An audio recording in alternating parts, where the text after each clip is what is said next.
لله رب العالمين والصلاة والسلام على سيد الأنبياء والمرسلين وعلى آله وأصحابه وأزواجه وأهل بيته وذرياته والتابعين ومن تبعهم بإحسان إلى يوم الدين أما بعد فأعوذ بالله من الشيطان الرجيم بسم الله الرحمن الرحيم وذكر فإن الذكرى تنفع المؤمنين صدق الله العظيم۔ محترم و مکرم یہاں کے اہل علم حضرات اور امام مسجد حاضہ حضرت مولانا عبد المغنی ندوی صاحب اور اس جلسے کے مہمان جناب مولانا بن نور صاحب اور اس مسجد کے سیکریٹری اور صدر صاحبان اور میرے عزیز بچوں بزرگوں، ہم اس وقت اللہ کے گھر میں جمع ہیں اور اللہ کو اپنے گھر میں جمع ہونے والے بندوں سے بڑی محبت اور بڑی الفت ہوتی ہے۔ اسی لیے حدیث میں آتا ہے کہ اللہ ان لوگوں کا تذکرہ اپنے پاس کے فرشتوں کے درمیان فرماتے ہیں۔ یہ علامت ہے کہ جو اللہ کے گھر میں اللہ کے دین کے نام پر اور اللہ کی کتاب کے نام پر اور اللہ سے متعلق کسی چیز کے مذاکرے کی بنیاد پر جمع ہوتے ہیں، اللہ تعالیٰ ان لوگوں سے محبت فرماتے ہیں۔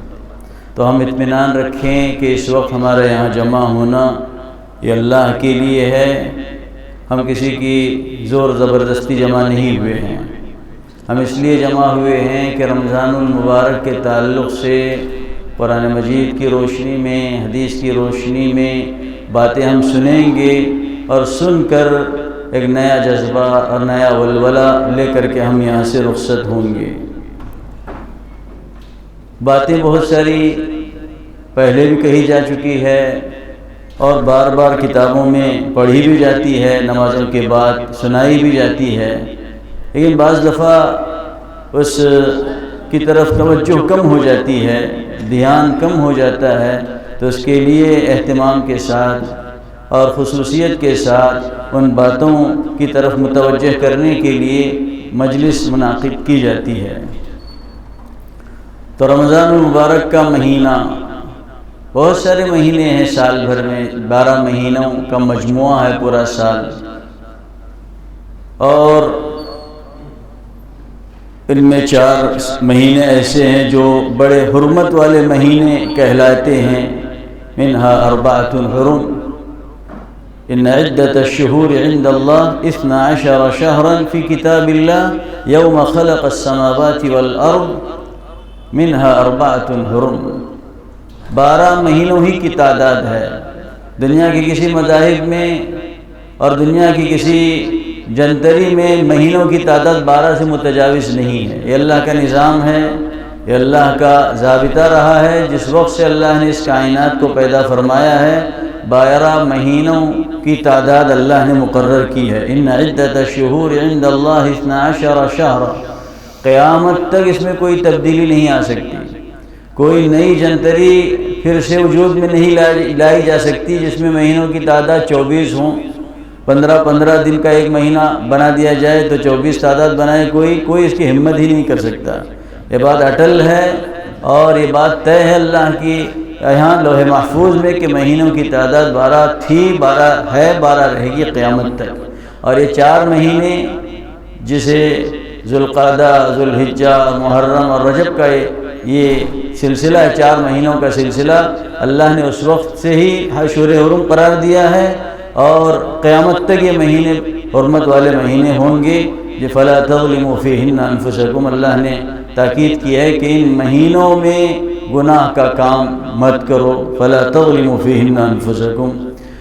اور ان 12 مہینوں میں ایک مہینہ ایسا ہے جس کا اہتمام کے ساتھ قرآن مجید میں تذکرہ آیا ہے، اور کسی مہینے کا اس اہتمام کے ساتھ، اس کے نام کے ساتھ قرآن مجید میں تذکرہ نہیں آیا ہے۔ اور اللہ نے اس کا تعارف اس طرح کیا ہے، شہر رمضان الذي انزل فيه القرآن، رمضان کا مہینہ اب فوراً تعارف اس کا ہوا الذی انزل فیہ القرآن، رمضان کے مہینے کی اہمیت اجاگر کی گئی، بیان کر دی گئی کہ اس لیے یہ اہم ہے کہ اس مہینے میں قرآن مجید اتارا گیا ہے۔ لہذا ہم جب رمضان مبارک کے تعلق سے قرآن کی آیتوں میں غور کرتے ہیں تو رمضان کے روزے، رمضان کے اندر قرآن مجید کا اہتمام، قرآن مجید کے ساتھ رمضان کے اندر دعاؤں کا اہتمام، اسی آیت میں پہلے جہاں ہے یا ایھا الذین آمنوا کتب علیکم الصیام کما کتب علی الذین من قبلکم لعلکم تتقون، اے ایمان لانے والوں، مفسرین فرماتے ہیں کہ یہ ندا اور یہ خطاب یا ایھا الذین آمنوا، جس کے دل میں ذرہ اور شمع برابر بھی ایمان ہے تو اسے چونک جانا چاہیے، ہوش میں آنا چاہیے کہ اہل ایمان کو خطاب کیا جا رہا ہے، کیا خطاب ہے، اور یہ بھی ہے کہ جو اس خطاب کے بعد حکم آ رہا ہے اس حکم پر عمل کرنا ایمان کی دلیل ہے، ایمان کی علامت ہے، گویا اعلان اس بات کا ہے کہ جو اس حکم پر عمل کرے گا وہ مومنین کی فہرست میں شامل ہوگا، اور جو اس حکم پر عمل نہیں کرے گا مومنین کی فہرست سے وہ خارج ہوگا۔ یا ایھا الذین آمنوا کتب علیکم الصیام کما کتب علی الذین من قبلکم، اے ایمان والو تم پر روزے فرض قرار دیے گئے ہیں۔ کتبہ کے انداز سے ہی معلوم ہوتا ہے کوئی نہیں چاہتا ہے روزہ رکھنا، کوئی نہیں چاہتا ہے بھوکا رہنا، کوئی نہیں چاہتا ہے پیاسا رہنا، کوئی نہیں چاہتا ہے خواہشات سے دور رہنا اور اپنی مرضی کے مطابق زندگی گزارنا۔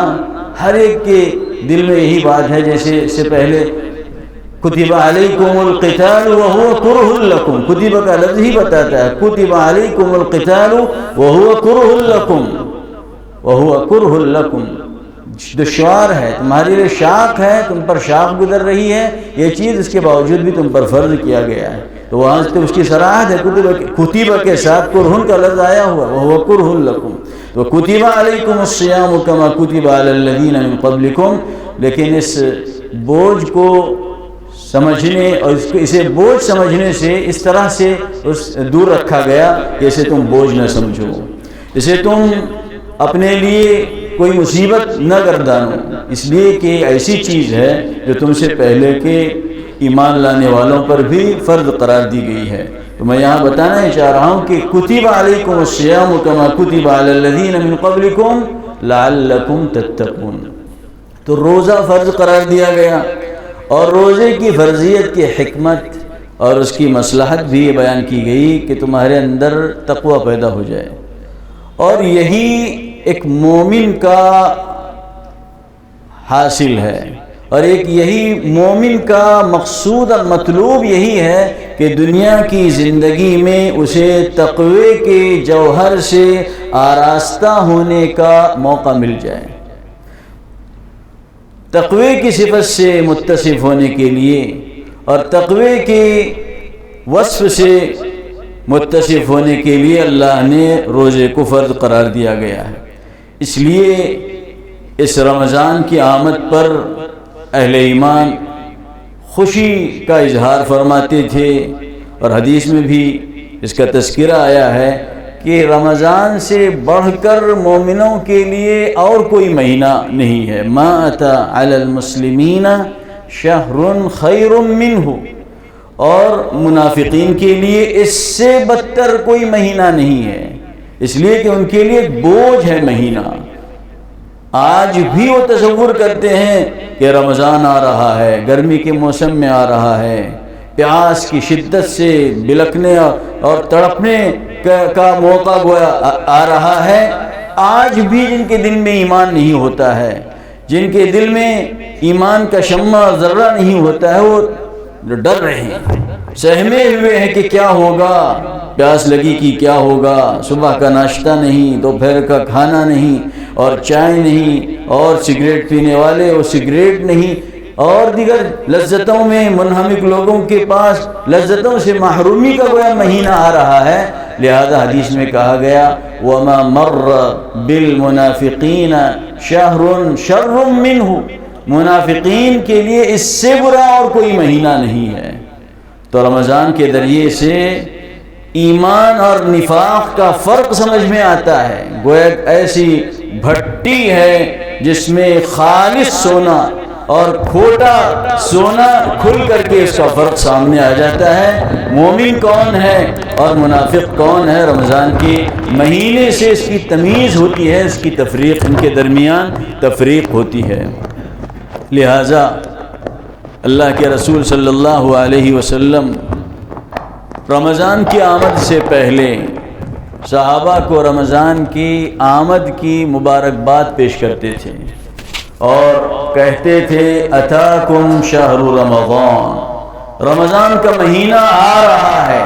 یہ جو جلسے ہیں، یہ جو محفلیں اور مجلسیں ہیں، یہ ایسے ہی نہیں ہیں، اس کو بھی ہم اللہ کے رسول صلی اللہ علیہ وسلم کی سنت سمجھ کر کے عمل کریں کہ انجام دے کہ مجلس ہم اپنی طرف سے نہیں، اپنے اسپورٹ سینٹر کی تشہیر کے لیے نہیں، اپنی مسجد کے نام کے لیے نہیں کہ ہمارے یہاں بھی جلسہ ہوا، جیسے فلاں مسجد میں جلسہ ہوا، جیسے فلاں اسپورٹ سینٹر والوں نے جلسہ کیا، اس جذبے سے جلسے نہیں ہوں گے۔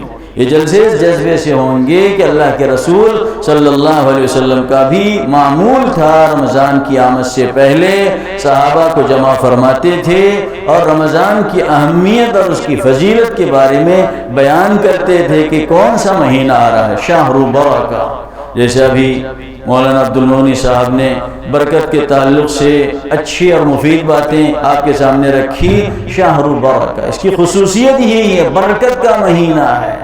یغشاکم اللہ فیہ بالرحمہ، رحمت کی چادر میں ڈھانپ لیتے ہیں پروردگار اپنے بندوں کو۔ یغشاکم اللہ فیہ بالرحمہ، اور پھر کتب علیکم صیامہ، اللہ نے فرض اللہ علیکم صیامہ، اللہ نے اس مہینے کے روزے کو تم پر فرض قرار دیا ہے۔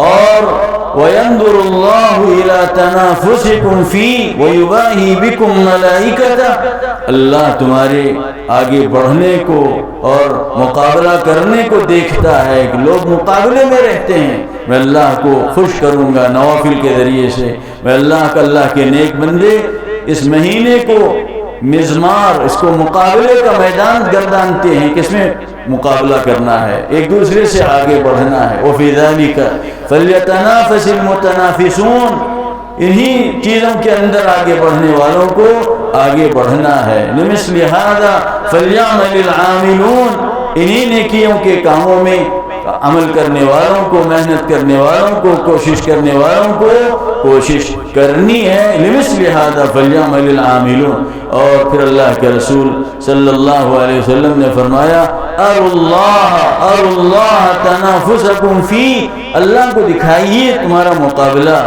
اللہ تمہارا مقابلہ دیکھ کر خوش ہوتے ہیں۔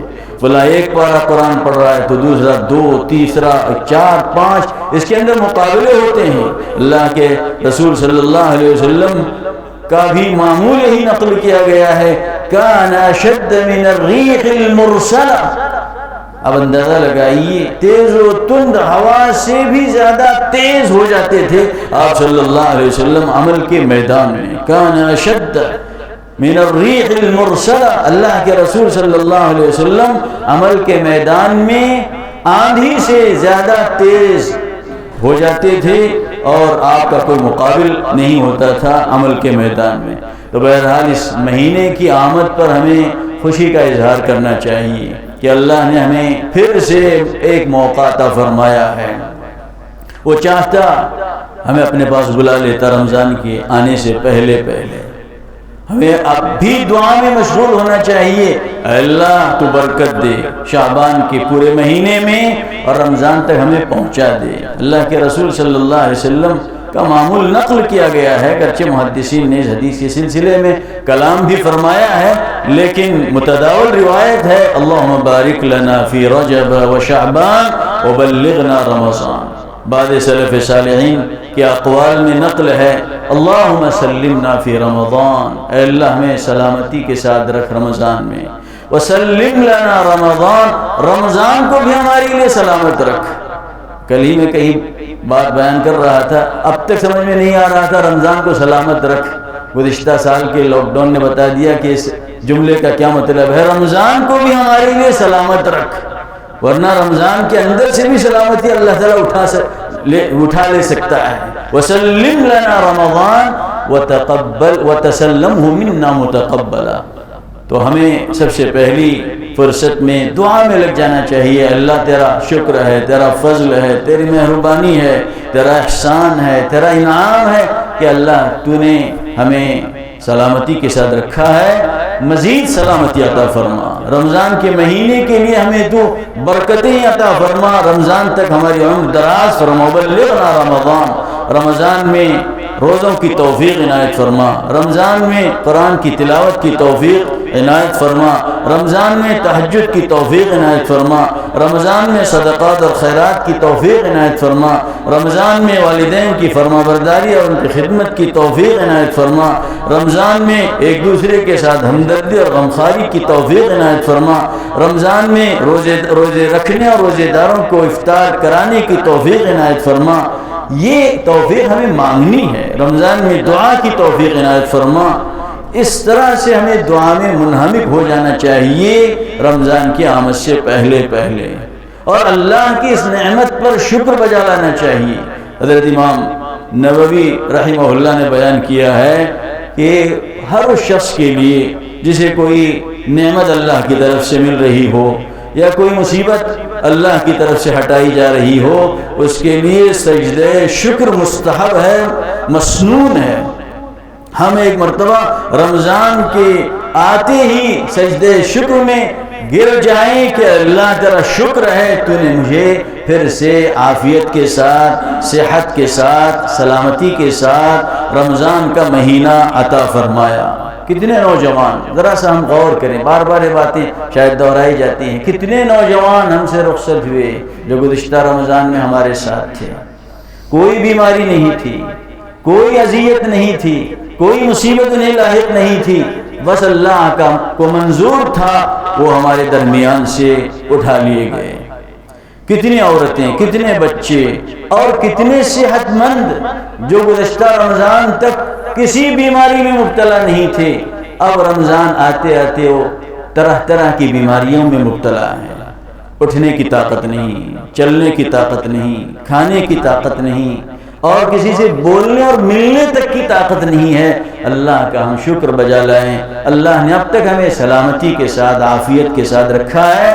لئن شکرتم لازیدنکم ولئن کفرتم ان عذابی لشدید۔ اللہ کا شکر زبان سے بھی ہم ادا کریں، الحمدللہ الحمدللہ، بار بار الحمدللہ الحمدللہ زبان سے کہتے رہیں، دل میں کہتے رہیں، اللہ تیرا شکر ہے، صحت سے نوازا ہے، اللہ تیرا شکر ہے، مال سے نوازا ہے، اللہ تیرا شکر ہے، دل کا سکون اور دل کا چین ہمیں تو نے عطا کیا ہے، الحمدللہ۔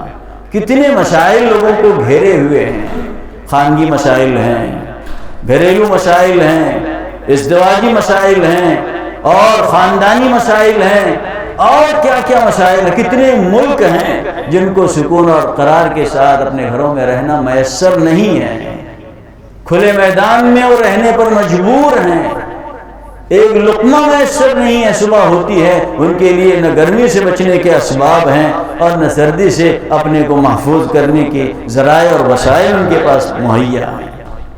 اچھے اچھے ممالک جو کل تک خوشحال تھے لیکن اللہ کے فیصلے سے اور اللہ کی مرضی سے وہ بدحالی کے شکار ہو چکے ہیں۔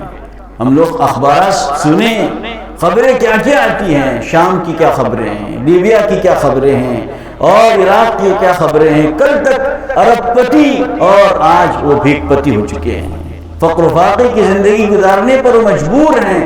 کب کس جہت سے اور کس سمت سے بم برسائے جاتے ہیں کوئی پتہ نہیں، کون سا طیارہ آتا ہے، رشیا کا طیارہ آتا ہے، امریکہ کا طیارہ آتا ہے، یا اور کسی ملک کا، ایران کا طیارہ آتا ہے اور کسی گھر کے اطراف میں بم گرا کر کے وہ چلا جاتا ہے، کوئی بھروسہ نہیں ہے، راستہ چلنے کی طاقت نہیں ان کے اندر۔ کتنا بڑا فضل ہے، کتنا بڑا شکر ہے، امن و امان کی نعمت سے بھی اللہ نے ہم کو نوازا ہے۔ تو سب سے پہلے رمضان کے آنے سے پہلے ہم اللہ کی اس نعمت پر شکر بجا لائیں. اللہ تیرا شکر ہے. شکر کرنے والے بندے بہت تھوڑے ہوتے ہیں. وَقَلِيلٌ مِّنْ عِبَادِيَ الشَّكُورُ. میرے بندوں میں بہت تھوڑے بندے ہوتے ہیں جو اللہ کا شکر بجا لاتے ہیں. یا ایھا الناس اذکروا نعمت اللہ علیکم. یہ نعمتوں کا بیان کرنا فرض ہے. جیسے نماز فرض ہے, روزہ فرض ہے, ایسے ہی اللہ کی نعمتوں کا تذکرہ کرنا بھی فرض ہے. اللہ الذی خلقکم واللہ اخرجکم من بطون امہاتکم. کتنی نعمتیں ہیں جن نعمتوں کا بیان کرنا فرض قرار دیا گیا. یا ایھا الناس اذکروا نعمت اللہ علیکم. اذکروا نعمت اللہ علیکم. اللہ کی نعمتوں کا بیان کرنا ہی در حقیقت اللہ کو یاد رکھنا ہے. اسی لیے کہا فاذکرونی اذکرکم واشکرونی ولا تکفرون. دیکھیے شکر بجا لانے کا حکم دیا گیا اور اس سے پہلے کہا گیا کہ مجھے یاد کرو, میں تمہیں یاد کروں گا, اور میری نعمتوں کی شکر بجا لاؤ, ناشکری نہ کرو. تو کتنی نعمتیں ہیں جن نعمتوں کا ہم احصاء نہیں کر سکتے. وَإِن تَعُدُّوا نِعْمَةَ اللَّهِ لَا تُحْصُوهَا. اگر تم گننا چاہو اپنی ذات کے سلسلے میں کیا کیا نعمتوں سے نوازا ہے. کتنے انسان ہیں جو سننے کی نعمت سے محروم, دیکھنے کی نعمت سے محروم, دل دماغ کی نعمت سے محروم ہے, چلنے پھرنے کی نعمت سے محروم ہے. کھرب روپیے ان کے پاس موجود ہے, چیزیں کھا نہیں سکتے ہیں, زبان میں چکھنے کی صلاحیت نہیں ہے. کیا میٹھا, کیا پھیکا, کیا کھٹا, اس کا فرق وہ پہچان نہیں سکتے ہیں. کتنے ہیں اور کیسی کیسی مشینیں نصب کی گئی ہیں جسموں میں, ان کا دل کام نہیں کر رہا ہے. کتنی فی انفسکم افلا تبصرون. اللہ فرماتا ہے اپنی ذات میں غور نہیں کرتے اپنی ذات میں کن کن نعمتوں سے اللہ نے تم کو نوازا ہے. ایسے ہی انہی نعمتوں میں ایک بہت بڑی نعمت جو ہمیں نصیب ہو رہی ہے سال میں ایک مرتبہ, رمضان المبارک کی نعمت ہے. اس میں ہم اللہ کا شکر بجا لائیں کہ اللہ کی طرف سے نعمت ہم کو نصیب ہو رہی ہے. دل میں اگر خوشی کا احساس ہو رہا ہے سمجھ لو دل ایمان سے معمور ہے.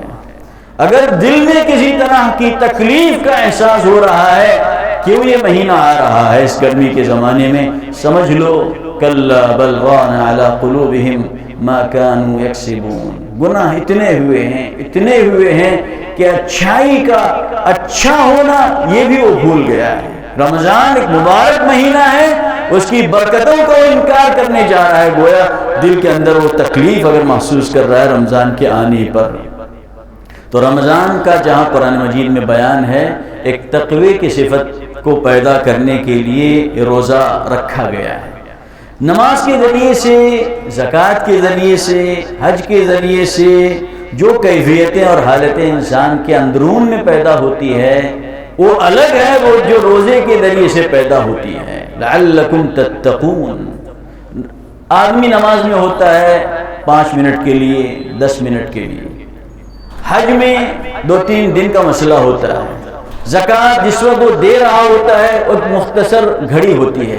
لیکن آپ رمضان کا تصور کیجئے, پورا مہینہ وہ اللہ کی نگرانی میں ہے. ان اللہ کان علیکم رقیبا, ان اللہ کان علیکم رقیبا. قرآن مجید کا شاید کوئی صفحہ خالی ہو جہاں اللہ تعالیٰ بندے کو اپنی ذات سے متعارف نہ کرایا. ان اللہ کان عزیزا حکیما, ان اللہ کان سمیعا بصیرا, ان اللہ بما تعملون خبیر, ان اللہ خبیر بما تعملون, وما من شیء الا فی کتاب مبین.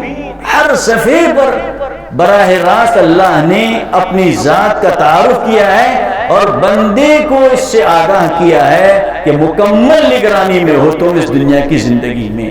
وَإِنَّ عَلَيْكُمْ لَحَافِظِينَ كِرَامًا كَاتِبِينَ يَعْلَمُونَ مَا تَفْعَلُونَ. سب جانتے ہیں کیا مطلب ہے. پورے نگراں ہیں, متعین ہیں, مقرر ہیں, جو ہمارا پورا نام اعمال تیار کر رہے ہیں. ما يلفظ من قول الا لديه رقیب عتید. کوئی بات ہماری زبان سے نکل رہی ہے بس لکھنے والا، پہرا دینے والا، سخت نگراں اسے محفوظ کر رہا ہے۔ نہ ہمارا کوئی قول، نہ کوئی بول، نہ کوئی فعل حساب سے اور لکھنے سے خارج ہے۔ تو یہ صفت پیدا کرنے کے لیے نماز میں بھی صفت پیدا کرانے کی کوشش کی جاتی ہے۔ ہمیں کھانے سے روکا جاتا ہے، ادھر ادھر دیکھنے سے روکا جاتا ہے، دل کو ایک ہی طرف متوجہ کرنے کا حکم دیا جاتا ہے، اور اس تصور کے ساتھ وَاعْبُدِ اللَّهَ كَأَنَّكَ تَرَاهُ فَإِن لَّمْ تَكُن تَرَاهُ فَإِنَّهُ يَرَاكَ۔ یہ تصور پیدا کرنے کے لیے اللہ کی عبادت ایسے کرو، نماز ایسے پڑھو جیسے تم اللہ کو دیکھ رہے ہو۔ اگر یہ مقام تمہیں حاصل نہ ہو تو کم از کم یہ سمجھو کہ اللہ مجھے دیکھ رہا ہے، اللہ مجھے دیکھ رہا ہے۔ دل میں میں نماز کے اندر نماز کے علاوہ کسی اور چیز کو لاؤں گا تو پھر اللہ میری نگرانی کر رہا ہے، اللہ کی نگاہ سے کوئی چیز غائب نہیں ہے۔ اس تصور کے ساتھ نماز پڑھنے کا ہمیں حکم دیا گیا ہے۔ اسی لیے کہا گیا قد افلح المؤمنون الذین هم فی صلاتهم خاشعون۔ وہ مومنین کامیاب ہیں جو نماز میں خشوع اختیار کرتے ہیں۔ خشوع کا مطلب یہی ہے وَخَشَعَتِ الْأَصْوَاتُ لِلرَّحْمَنِ، سب سے ہٹ کر اللہ کی طرف متوجہ ہونا، پست ہو جانا ہم سبوں کے سامنے، اپنی تجارت کے سامنے اور اپنے کاروبار کے سامنے اور اپنے اہل و عیال کے سامنے، سب کے سامنے سے ہٹ کر کے اللہ کی طرف سرینڈر ہو جانا اللہ کے سامنے۔ اس یہ ہے دراصل خشوع۔ تو تقوی کی صفت پیدا کرنے کے لیے، اور اللہ نے متقیوں کا حال بھی بیان کیا ہے قرآن مجید میں، وَسَارِعُوا إِلَى مَغْفِرَةٍ مِّن رَّبِّكُمْ وَجَنَّةٍ عَرْضُهَا السَّمَاوَاتُ وَالْأَرْضُ أُعِدَّتْ لِلْمُتَّقِينَ۔ بڑھو اللہ کی طرف سے ملنے والی مغفرت کی طرف اور اس جنت کی طرف جس کی چوڑائی اور وسعت زمین اور آسمان ہے، جو جنت تیار کی گئی ہے متقیوں کے لیے۔ قرآن مجید میں جہاں بھی جنت کا بیان آیا ہے اس میں یہی آیا ہے کہ متقیوں کے لیے تیار کی گئی ہے۔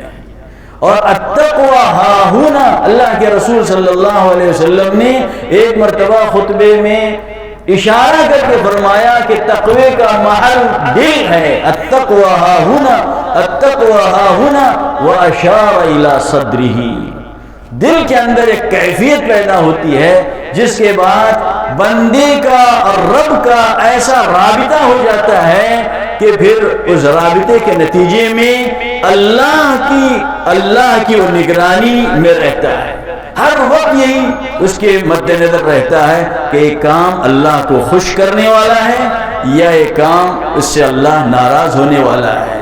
اعدت للمتقین، دیکھیے پھر متقیوں کا بیان بھی آیا ہے، الذین ينفقون فی السراء والضراء والکاظمین الغیظ والعافین عن الناس واللہ یحب المحسنین۔ غور کیا جائے ایسے امور ہیں جو نفس پر شاخ گزرنے والے ہیں۔ الذین ينفقون فی السراء والضراء، حالات اچھے ہیں، یہ حالات اچھے نہیں ہیں، دونوں حالتوں میں خرچ کرتے ہیں۔ بعض دفعہ ہوتا ہے پیسے ہیں خوب، کروڑوں رکھے ہوئے ہیں، لیکن جو پروفٹ اس کو ملنے والے نہیں ملے خرچ کرنے سے ہاتھ روک لیتا ہے۔ مالداروں کا حال یہی ہوتا ہے، پیسہ کوئی بڑی منافع اور کوئی بڑا فائدہ اسے مل جاتا ہے تو خرچ کرنے کے لیے اس کا دل آمادہ ہو جاتا ہے۔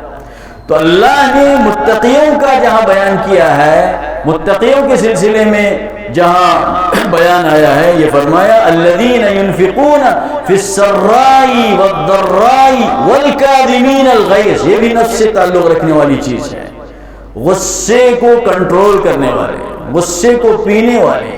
واللہ یحب المحسنین، اور انہی متقیوں کو محسنین کہا۔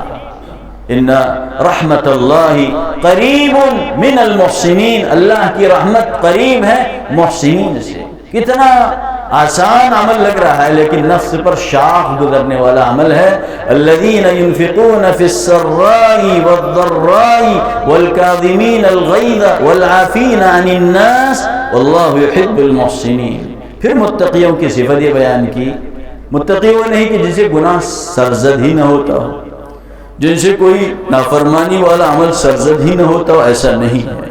یہ تو فرشتوں کی خوبی ہے کہ ان سے کوئی مخالفت نہیں ہوتی ہے اللہ کی کسی حکم کی. والذین اذا فعلوا فاحشة او ظلموا انفسهم ذكروا الله فاستغفروا لذنوبهم ومن يغفر الذنوب الا الله ولم يصروا على ما فعلوا وهم يعلمون اولئك جزاؤهم مغفرة من ربهم وجنات تجري من تحتها الانہار خالدین فيها. ایسے لوگ جب وہ اذا فعلوا فاحشہ، کوئی بے حیائی کا عمل، کوئی غلط کام سرزد ہوتا ہے، او ظلموا انفسهم، یا کوئی گناہ کا کام ان سے صادر ہوتا ہے، ذکروا اللہ، فوراً اللہ کو یاد کرتے ہیں. اللہ ہمیں دیکھ رہا ہے، اللہ ہمارا سب کچھ لکھ رہا ہے. انا كنا نستنسخ ما كنتم تعملون. اور اللہ کے یہاں سب کچھ محفوظ ہے. اس تصور کے ساتھ فاستغفروا لذنوبهم، پھر اپنے گناہوں کی معافی چاہتے ہیں. متقیوں کا حال بیان کیا گیا. تو یہ کیفیات اور یہ صفات پیدا ہوتے ہیں روزے کی برکت سے. آدمی غصے کو کنٹرول میں رکھتا ہے. جب اپنے نفس کو کنٹرول میں رکھ رہا ہے، نفس تقاضا کر رہا ہے کھانے کا، نفس تقاضا کر رہا ہے کسی چیز کے پینے کا، نفس تقاضا کر رہا ہے اپنی خواہش کے پورا کرنے کا، اب یہ انسان اس نفس کو اپنے کنٹرول میں لے رہا ہے. اب تجھے کھلایا نہیں جائے گا، اب تجھے پلایا نہیں جائے گا، اب تیری خواہش پوری نہیں کی جائے گی. آج اللہ کے حکم کو ملحوظ رکھا جائے گا. اس کیفیت کے ساتھ وہ گھنٹوں رہتا ہے، دن بھر رہتا ہے، تو پھر تقوی کی صفت اس کے اندر پیدا ہونی شروع ہو جاتی ہے. تقوی کی کیفیت اور حالت اس کے اندر پیدا ہو. اکیلا بیٹھا ہوا ہے، پیاس کی شدت محسوس کر رہا ہے، بھوک کی شدت محسوس کر رہا ہے، لیکن وہ کھانے کی طرف نہیں بڑھ رہا ہے، ٹھنڈے پانی کی طرف اس کا ہاتھ نہیں بڑھ رہا ہے. وہ اپنے آپ کو سمجھا رہا ہے اس وقت میرا پروردگار مجھے دیکھ رہا ہے، میں کھا نہیں سکتا.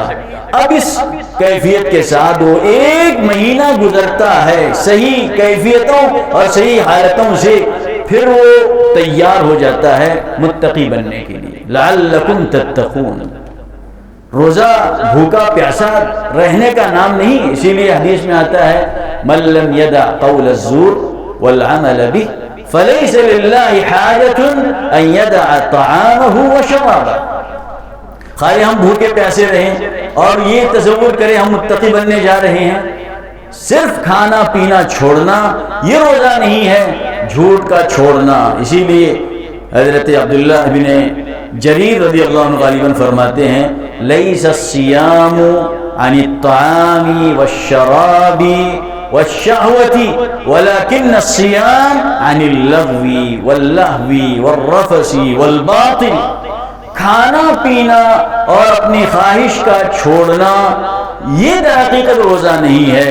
ہر غلط کام کا چھوڑنا، جھوٹ کا چھوڑنا، لہو لعب کا چھوڑنا اور فضول کاموں کا چھوڑنا یہ در حقیقت روزہ ہے. اسی لیے حدیث میں کہا گیا ہے رب صائم لیس له من صیامه الا الجوع رب قائم لیس له من قیامه الا السحر. کتنے روزے دار ہیں جو صبح سے شام تک بھوکے پیاسے رہتے ہیں، لیکن بھوکے پیاسے رہنے کے علاوہ اور کوئی فائدہ نہیں ہوتا. غیبتوں میں لگے ہوئے ہیں، حرام کاموں میں لگے ہوئے ہیں، دھندے اور تجارت میں جھوٹ بول رہے ہیں، دھوکہ دے رہے ہیں اور رشتے ناطے توڑ رہے ہیں، لوگوں کی دشمنیاں اور عداوتیں دلوں میں رکھ کر گھوم پھر رہے ہیں، کوئی پرواہ نہیں ہے. تو رب صائم لیس له من صیامه الا الجوع. اور تہجد بھی پڑھ رہے ہیں، تراویح بھی پڑھ رہے ہیں، لیکن جن کاموں سے رکنے کے لیے کہا گیا ہے ان کاموں سے نہیں رک رہے ہیں تو پھر ان کا کوئی روزہ ہی نہیں. اسی لیے حدیث میں آتا ہے اتق المحارم تکن اعبد الناس. حرام کاموں سے بچ رہیے، سب سے بڑے عبادت گزار بنیں. نماز پڑھنا بہت آسان، ذکر کرنا بہت آسان، قرآن مجید ایسی ایئر کنڈیشن مسجد میں بیٹھ کر پڑھنا بہت آسان، تسبیح کے دانے ہاتھوں سے انگلیوں سے گھمانا بہت آسان. لیکن اللہ نے جن کاموں سے روکا ہے ان کاموں سے رکنا بہت مشکل، جھوٹ سے رکنا بہت مشکل، غیبت سے رکنا بہت مشکل، لوگوں کی عیب نکالنے سے محفوظ رہنا بہت مشکل، دھوکہ دینے سے اپنے آپ کو بچائے رکھنا بہت مشکل، لوگوں کی دشمنیاں اور عداوتیں دلوں میں نہ رکھنا یہ بہت مشکل کام ہے۔ اسی لیے اللہ نے صاف کہا ہے یوم لا ينفع مال ولا بنون الا من اتى الله بقلب سلیم، بعمل کثیر نہیں کہا۔ وہ شخص قیامت کے دن کامیاب ہے جو قلب سلیم کے ساتھ آئے گا، قلب سلیم کے ساتھ۔ آپ نے صحابی کے تعلق سے واقعہ سنا ہوگا جن کے بارے میں رسول اللہ صلی اللہ علیہ وسلم نے کہا کہ ایسا شخص آ رہا ہے جو جنتی ہے۔ صحابہ پریشان ہو گئے، یہ کون عمل کرنے والا شخص ہے، کیا عمل اس کے اندر پایا جا رہا ہے؟ تو پھر تحقیق کے بعد اس نتیجے تک پہنچا گیا کہ کوئی زیادہ اس کی تہجد نہیں، کوئی زیادہ اس کی نمازیں نہیں، بس اس نے عہد کر لیا تھا کہ میں اللہ کے لیے اپنے دل کو صاف رکھوں ہر مومن کی عداوت سے اور دشمنی سے۔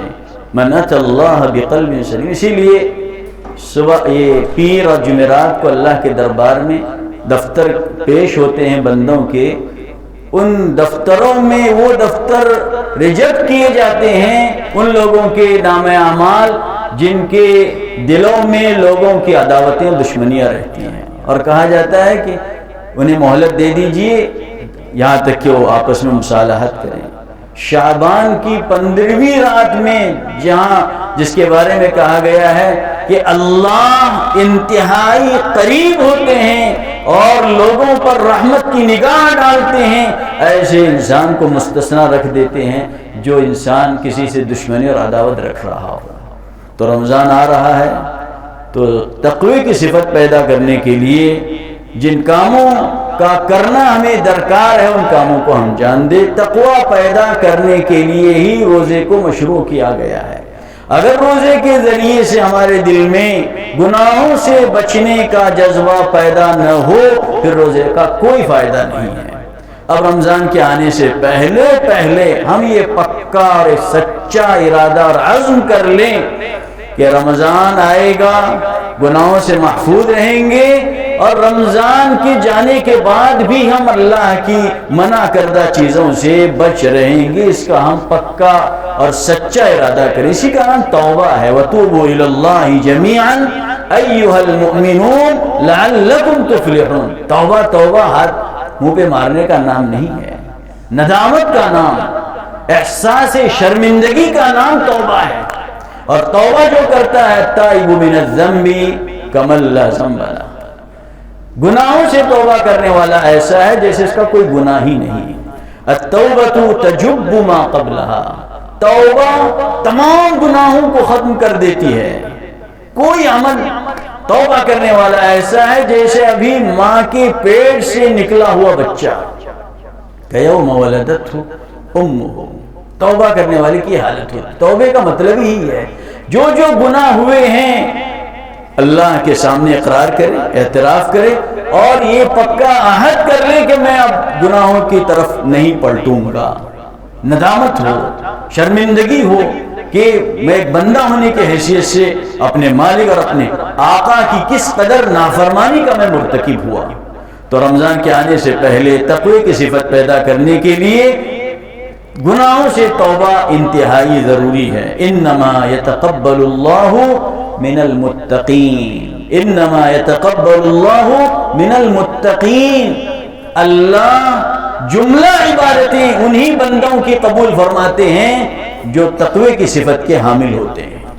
گناہوں سے بچنا نہیں، اسی لیے جسمانی نظام میں دیکھیے گولیاں کتنی کھائیے، ڈاکٹر نے جن چیزوں سے بچنے کے لیے کہا ہے ان چیزوں سے بچا نہیں جاتا ہے، پھر وہ گولیاں کارگر اور مفید نہیں ہوتی ہے۔ سب سے پہلے یہی سوال کرتا ہے کہ جو آپ کے لیے چیزیں منع کر دی گئی تھی ان چیزوں سے آپ رکے یا نہیں۔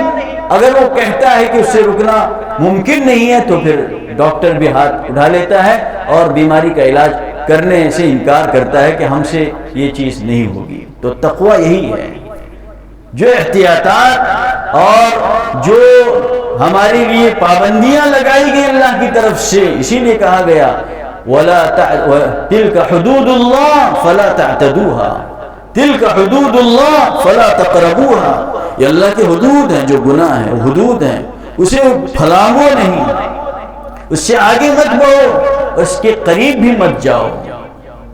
اسی لیے آپ برتن آپ کے پاس کتنا ہی بڑا کیوں نہ ہو، سوراخ ہے اگر اس برتن میں تو پھر آپ کا کوئی پانی رکے گا نہیں، آپ کی قیمتی سے قیمتی چیز بھی اس میں نہیں رکے گی۔ تو تقوی کی صفت پیدا کرنے کے لیے اللہ کی طرف سے روزوں کا، رمضان کا ہمارے لیے بندوبست ہو رہا ہے۔ اور دوسری چیز مختصر کر کے میں انشاءاللہ ختم کروں گا، شاید بے چینی اور بے کلی ہو رہی ہو کہ بات لمبی ہو رہی، کیفیت مولانا کی کیفیت ہم کو بتا رہی ہے کہ کچھ زیادتی ہو رہی ہے کلام میں، طوالت ہو رہی۔ دوسری چیز رمضان کے تعلق سے جو بیان کی گئی، انزل فی شہر رمضان الذی انزل فیہ القرآن، اگر قرآن مجید اتارا نہ جاتا تو رمضان اور غیر رمضان کوئی ممتاز نہیں ہوتے۔ تمام مہینوں میں رمضان کے ممتاز ہونے کی وجہ یہی ہے کہ اس مہینے میں قرآن مجید اتارا گیا۔ تو پتہ چلا کہ بغیر قرآن مجید کہ رمضان کا استقبال نہیں ہو سکتا۔ اگر آپ رمضان کا استقبال کرنا چاہتے ہیں، رمضان کو کارگر اور مفید سے مفیدتر بنانا چاہتے ہیں، تو قرآن مجید کو سنبھال کے رکھنا پڑے گا، قرآن مجید سے اپنا رابطہ استوار کرنا پڑے گا۔ بغیر قرآن کے مسلمان کا تصور نہیں۔ یہ قرآن مجید کیا چیز ہے جس کے لیے سید الاولین سید الآخرین کو بھیجا گیا۔ قرآن مجید اتارنا مقصود نہ ہوتا تو سید الاولین اور سید الآخرین کو بھی مبعوث نہ کیا جاتا۔ اسی لیے کہا گیا لتنذر بہ، آپ اسی لیے بھیجے گئے ہیں تاکہ اس قرآن مجید کے ذریعے سے قوموں کو ڈرائیں۔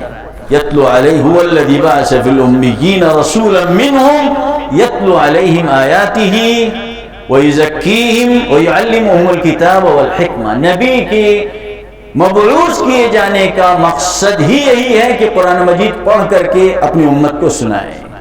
تو معمولی عمل نہیں ہے۔ رمضان کے مہینے میں ہمیں اللہ کے فضل سے تراویح کے اندر قرآن مجید کے سننے کا موقع مل رہا ہے۔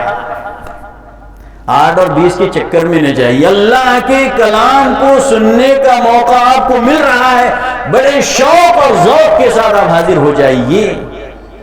آپ گھر بیٹھے نہیں سن سکتے، نماز کی حالت میں اللہ کی طرف سے آپ کے لیے بندوبست کیا جا رہا ہے قرآن مجید کے سننے کا۔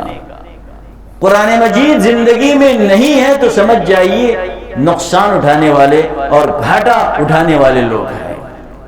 الذین آتیناہم الکتاب یتلونہ حق تلاوتہ اولئک یؤمنون بہ، جن کو ہم نے قرآن مجید عطا کیا ہے وہ قرآن مجید کو کما حقہ پڑھتے ہیں اور وہی اللہ کی اس کتاب پر ایمان رکھنے والے ہیں۔ ومن یکفر بہ فاولئک هم الخاسرون، جو قرآن مجید کا انکار کرتے ہیں، جو کما حقہ اس کی تلاوت نہیں کرتے ہیں، اسے نہیں پڑھتے ہیں، نہیں سمجھتے ہیں، نہیں سمجھاتے ہیں اور نہیں اس کے پیغام کو دوسروں تک پہنچاتے ہیں، تو پھر وہ اللہ کے یہاں نقصان اٹھانے والے ہیں۔ اتل ما اوحی الیک من الکتاب واقم الصلاۃ، دیکھیے اہمیت اس کی۔ نماز کے حکم سے پہلے تلاوت قرآن مجید کا حکم دیا گیا ہے، اسی لیے حدیث میں آیا ہے، جوڑ دیا گیا ہے القرآن والصیام، روزہ اور قرآن مجید یہ دو سفارشی ہیں۔ روزے کے ساتھ قرآن کو، قرآن کے ساتھ روزے کو جوڑ دیا گیا ہے۔ کل قیامت کے دن روزہ کہے گا اللہ کے دربار میں میں نے اسے دن بھر کھانے پینے سے روکے رکھا، لہذا اس کے حق میں میری سفارش قبول فرما۔ اور روزہ اور قرآن کہے گا میں نے اسے آرام کرنے سے اور سونے سے روکے رکھا رات کے اندر، لہذا اس کے حق میں میری سفارش قبول فرمائیے فیشفع۔ اور حدیث بھی دیکھیے، من صام رمضان ایمانا واحتسابا غفر له ما تقدم من ذنبه ومن قام رمضان ایمانا واحتسابا غفر له ما تقدم من ذنبه۔ پورا دن روزے سے جو رہتے، 1 گھنٹے کا روزہ نہیں، 2 گھنٹے کا روزہ نہیں، تو من صام رمضان کا حدیث کے الفاظ میں غور کیجیے آپ، جو رمضان کے مہینے کا روزہ رکھے گا ایمان کے ساتھ. کتنے غیر مسلم ہیں اپنی صحت کے لیے اور طبی فوائد کو ملحوظ رکھتے ہوئے روزہ رکھ رہے ہیں. اچھے بڑے بڑے ڈاکٹر رمضان کے مہینے میں روزے سے رہتے ہیں، انہیں معلوم ہے کتنی بیماریوں کا روزہ علاج ہے. اس لیے کہ لعلکم تتقون کی تفسیر میں علماء نے بیان کیا ہے، یہ نہیں کہا لعلکم تتقون النار، لعلکم تتقون اللہ، تتقون اس کے اندر بڑی وسعت پائی جاتی ہے. جسمانی روحانی تمام بیماریوں سے بچنے کا واحد ذریعہ یہ روزہ ہے، لعلکم تتقون. اسی لیے کہا اللہ کے رسول ایمان کے ساتھ، یہ اللہ کا حکم ہے، اللہ کا میرے اوپر فرض کیا ہوا حکم ہے، اس کے ساتھ واحتسابا، اور ثواب کی امید میں اللہ مجھے اس پر اجر سے نوازے گا، اللہ کے مجھے اجر ملے گا، لوگوں کے یہاں نہیں، تو اس پر اللہ کی طرف سے مغفرت کا وعدہ ہے اس کے تمام گناہوں کا. کتنا بڑا پروانہ دیا جا رہا ہے. اس کے مان بعد آپ صلی اللہ علیہ وسلم فرمایا ومن قام رمضان، رمضان کی راتوں میں قیام اور رمضان کے دنوں میں سیام. یہ ہے 1 گھنٹے کی تراویح، 2 گھنٹے کی تراویح، یہ مقصود نہیں ہے.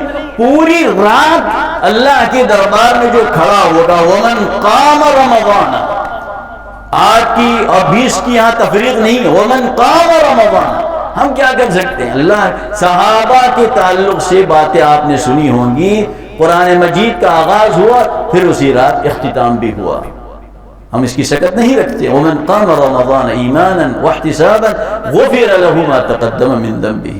تو قرآن مجید کا اہتمام بہت ہی ضروری ہے. اگر کسی نے اب تک پڑھا نہیں ہے، کھولا نہیں قرآن مجید، کم از کم اس رمضان کے آنے سے پہلے دل میں مضبوط اور پکا ارادہ کرے مجھے اس مرتبہ قرآن سے اپنا تعلق قائم کرنا ہے، اس مرتبہ مجھے قرآن سے اپنا تعلق قائم کرنا ہی ہے.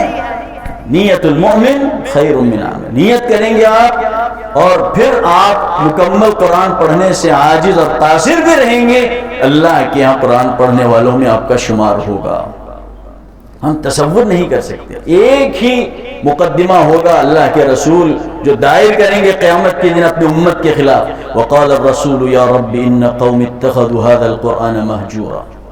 میری امت نے نماز چھوڑا، میری امت نے زکوٰۃ نہیں دیا اور میری امت کے لوگوں نے روزہ نہیں رکھا. کوئی مقدمہ وہاں دائر نہیں ہوگا، اس لیے کہ تمام کاموں سے غفلت کی واحد وجہ یہی ہے، ان قوم اتخذوا هذا القرآن مہجورا. فریق ہوں گے اللہ کے رسول ان لوگوں کے جنہوں نے قرآن کو پس پش ڈال دیا. ان هذا القرآن شافع مشفع وماحل مصدق من جعله امامه قاده الى الجنة ومن جعله وراء ظهره ساقه الى النار. صاف اعلان ہے، جو اس قرآن مجید کو آگے رکھے گا، اس کے احکام پر عمل کرے گا، اسے جنت تک لے جائے گا. جو اسے پیچھے رکھے گا، سب کچھ آگے ہیں، پوری زبانیں آگے ہیں. کنڑی سیکھیں گے، انگریزی سیکھیں گے، ہندی سیکھیں گے، نہیں سیکھیں گے تو قرآن کی زبان نہیں سیکھیں گے. ومن جعلہ وراء ظہرہ، جو اسے پیچھے ڈالے گا، ساقہ الی النار، ایسے انسان کو جہنم کے گڑھے میں اسے پھینک دے گا. ہر چیز مقدم ہے. فرانس جا رہے ہیں، فرنچ لینگویج سیکھی جا رہی ہے. رشیا جا رہے ہیں، رشیا کی زبان سیکھی جا رہی ہے. چائنا جا رہے ہیں، چائنا کی زبان سیکھ رہے ہیں. لیکن قرآن کی زبان سیکھنے کی توفیق سے وہ انسان محروم ہے. تو قرآن کا مہینہ ہی. تیسری چیز بس ختم کر، وَإِذَا سَأَلَكَ عِبَادِي عَنِّي فَإِنِّي قَرِيبٌ أُجِيبُ دَعْوَةَ الدَّاعِ إِذَا دَعَانِ فَلْيَسْتَجِيبُوا لِي وَلْيُؤْمِنُوا بِي لَعَلَّهُمْ يَرْشُدُونَ. رمضان کے تعلق سے جو آیتیں قرآن مجید میں ہیں، اس میں تیسری بات جو بیان کی گئی ہے، میرے بندے میرے بارے میں پوچھیں تو بتا دینا فَإِنِّي قَرِيبٌ وَنَحْنُ أَقْرَبُ إِلَيْهِ مِنْ حَبْلِ الْوَرِيدِ. دوسری جگہ شہرک سے زیادہ قریب ہیں. صحابہ نے ایک مرتبہ سوال کیا، کیسے پکاریں؟ زور زور سے پکاریں یا آہستہ آواز میں پکاریں؟ آپ صلی اللہ علیہ وسلم کہ ہاں جیسے سوال ہوا تو اللہ کی طرف سے وَإِذَا سَأَلَكَ عِبَادِي عَنِّي فَإِنِّي قَرِيبٌ أُجِيبُ دَعْوَةَ الدَّاعِ إِذَا دَعَانِ. دیکھیے واحد کا صیغہ ہے، میں قبول کرتا ہوں جب بندے مجھے پکارتے ہیں۔ اجیب دعوت الداع اذا دعان، دن میں پکارو، رات میں پکارو، خوشی کے عالم میں پکارو، غم کی حالت میں پکارو، جس حالت میں تم اللہ کو پکارو، ادعوا ربکم تضرعا وخفیہ، تم گڑ گڑا کر اور ڈرتے ہوئے اور چپکے چپکے پکارو، اللہ قبول کرتا ہے۔ انہ لا يحب المعتدین۔ وقال ربکم ادعونی استجب لکم، تمہارے پروردگار کا اعلان ہے مجھے پکارو میں تمہاری دعا قبول کرتا ہوں۔ رمضان دعاؤں کی قبولیت کا مہینہ ہے۔ ثلاث دعوات مستجابات، 3 دعا قبول ہوتی ہے۔ دعوت الصائم سر فہرست اس میں، روزے دار کی دعا، دعوت المظلوم مظلوم کی دعا، دعوت المسافر مسافر کی دعا۔ اور حدیث میں آتا ہے دن بھر میں رات بھر میں روزے دار کی کوئی نہ کوئی ایک دعا اللہ کے دربار میں قبولیت سے نوازی جاتی ہے، محرومی نہیں ہوتی ہے، رد نہیں کی جاتی ہے اگر وہ سچے دل سے یقین کے ساتھ دعا مانگتا ہے۔ ادعوا اللہ وانتم موقنون بالاجابہ فإن اللہ لا يستجیب دعاء قلب لاہ غافل او کما قال صلی اللہ علیہ وسلم۔ یقین کے ساتھ دعا ہوگا نہیں ہوگا، تذبذب کے ساتھ نہیں، تردد کے ساتھ نہیں، بے یقینی کی کیفیت کے ساتھ نہیں، پکے یقین کے ساتھ۔ جیسے بچہ رو رو کر کے بلک بلک کر کے مانگتا ہے باپ سے، بچہ روتا ہے، ماں کو بھی رحم آتا ہے، اس کی پیاس مٹائی جاتی ہے، اس کی بھوک مٹائی جاتی ہے بچے کے رونے کی وجہ سے۔ جب بچہ جانتا ہے کہ رونے سے سامنے والا دینے کے لیے آمادہ ہوتا ہے تو ہم کو بھی چاہیے کہ ہم بھی اللہ کے سامنے روئیں گے، گڑ گڑائیں گے، اللہ بھی دینے پر آمادہ ہوگا۔ ادعوا اللہ وانتم موقنون بالاجابہ۔ اللہ تعالیٰ غفلت کے ساتھ مانگی ہوئی دعا قبول نہیں فرماتے ہیں۔ میں یہی سمجھتا ہوں کہ زیادہ وقت میں نے آپ کا لے لیا، معافی کے ساتھ پھر میں اجازت چاہتا ہوں۔ اللہ تعالیٰ کہی ہوئی باتوں پر کہنے والے کو سب سے پہلے اور پھر سننے والوں کو بھی عمل کی توفیق عنایت فرمائے۔ وآخر دعوانا ان الحمد للہ رب العالمین۔